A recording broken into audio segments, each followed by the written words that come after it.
Hello, peoples, and welcome to Esoteric Cinema. This is Jason and Ryan coming at you with our top 5 most interesting facts about Apocalypse Now. We did our review recently, and you can check that out right on YouTube. Number 5, Apocalypse Now was made with the cooperation of the Philippine government. Coppola insisted on using real U.S. military aircrafts, but the United States wanted absolutely nothing to do with Apocalypse Now.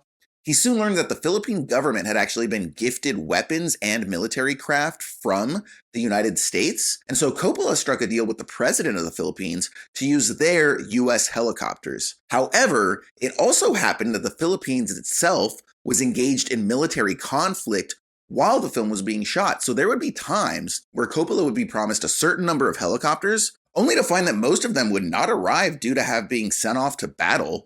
And this was actually such a fragile situation that the helicopters would sometimes just completely leave during the filming of scenes and never return, with Coppola confusedly left wondering like, hey, where'd my helicopters go?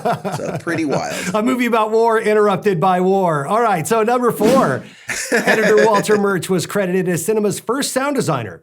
So much attention is given to the storied production of this film that it's easy to overlook the post-production, which took over 2 years. This gave editor Walter Murch the time needed to really develop the audio experience of the film, starting with the soundtrack itself that leaned heavily into warped Moog synthesizers, along with solo flute by Francis's father Carmine Coppola, and even percussion by Grateful Dead's Mickey Hart and Phil Lesh to flesh out the film's more tribal moments in Cambodia. More notable still, Murch worked with his sound team to develop Apocalypse Now as the first movie to use Dolby 5.1 surround sound as a part of the creative process as well. Francis's buddy George Lucas was changing things audibly with his Dolby Stereo for his little indie film called Star Wars, using 2 speakers in the front to enhance the bass track called a baby boom mix. But Murch and his team were the first to take the 2 front speakers, bring them to the rear, and find space on the film print sent to theaters to design a special sound mix for those channels. So everyone at home with a nice little home theater setup has this film to thank for that audible immersion. Number 3, Francis Ford Coppola began filming Apocalypse Now without having an ending.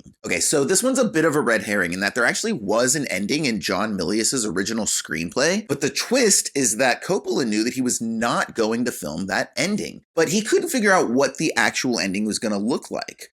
Milius's original ending saw the film conclude with a very traditional Hollywood-style battle. There's a fit, athletic Colonel Kurtz who's being joined by Captain Willard at Kurtz's compound, and there ends up being a large-scale battle against the US government, but Coppola knew that wasn't quite right. And it was only through much experimentation and improvisation with a decidedly unprepared Marlon Brando that Coppola settled on the ending that we see in the film today.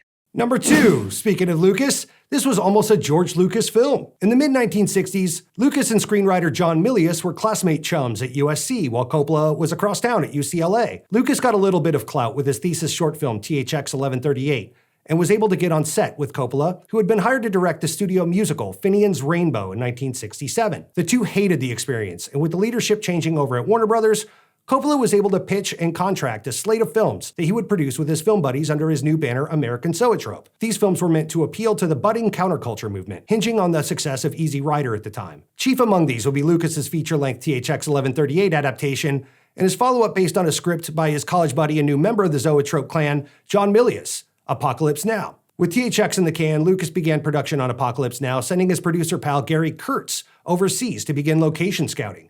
This was to be more of a documentary-style picture, with plans to even send a Japanese film crew into Vietnam to capture actual war footage. Well, THX failed, pre-production halted on Apocalypse, and Coppola challenged Lucas to switch gears a bit, so he made American Graffiti. Well, that did gangbusters, which led he and Kurtz to head on over to Fox to get his little indie sci-fi Star Wars greenlit instead, and Coppola decided to make this himself, after the success of the Godfather pictures. In a wild twist, the stress of making Star Wars put Lucas in the hospital for a while.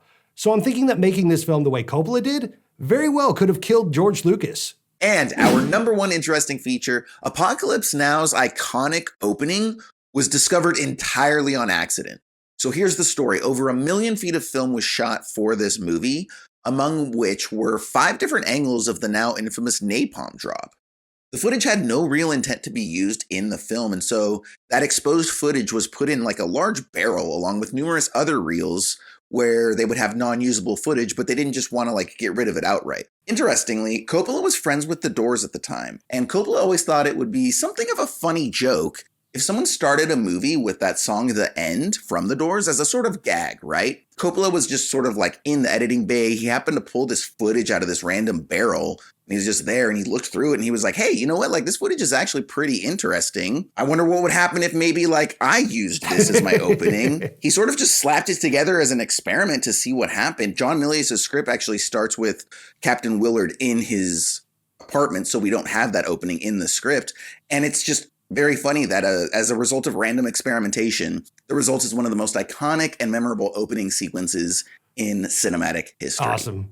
We hope you enjoyed this list of top 5 most interesting facts about Apocalypse Now. If so, consider subscribing to our channel Esoteric Cinema for more exclusive movie content, and find us on social media platforms everywhere at Esoterica Cinema. Thanks for watching and enjoy the movies.